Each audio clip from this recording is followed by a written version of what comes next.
fjala Allahu Akbar, të themi Allahu Akbar, kjo nësër fjala e gojës, apo po të mundohemi ta përjetojmë këtë Allahu Akbar, sikur se Ibn Qayyim rahimullah e përshkruan një përjetim të posaçëm në momentin kur besimtari i ngrit duart apo lart për të thënë Allahu Akbar në namaz.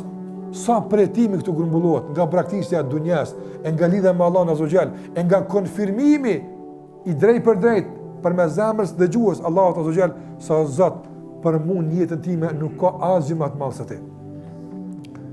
Ibn Umeri radiallahu ta'ala në këtë ditë ka dalë në treg, e ka dalë në për rrugë, e ka dalë në për vende ndryshme dhe gjithku ka këndu tekbire. Madje ka i në treg dhe ka këndu tekbir, kër ka një njerëz të këndu tekbir, këtë njerëz, këtë tregu me të ka po tekbir.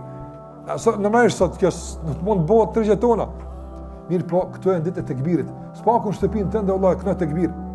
Spakun kur del nga shtëpia jote, në makinë i vetëmun të ecë, këna tekbire. Madhrej Allahun azza xal nga se këtu janë të madhrimit dhe ky madhrim mos jetë gojor, po përjetoje këtë madhrim. A din çka do të thonë Allahu Akbar? A është Allahu me të vërtet më i madh për ty në jetën tonë? Realisht, pyet vetën tonë. A ka diç për ty më e madhe se Allahu? Teorikisht s'ban me pas, normalisht na dimë jo s'ka. Jo ti hulumton vetën tënde, këshir dikun. Duke filluar nga namazi sabahut apo krahasim mes gjumit dhe ngritjes, e punëve tjera, te pasuria, tek shoqëria, tek inatet, tek shumë punë tjera, a është Allahu më i madh se inati yt? A është Allahu më i madh se egoja jote? A është Allahu më i madh se familja jote? A është Allahu më i madh se epshit? Këre, kontrolloj vetën tënde. Këto pretimi e dëshirojmë vëllezër. Kur është Allahu Akbar, me këtë thënie me të vërtetë që kodra dridhen ata.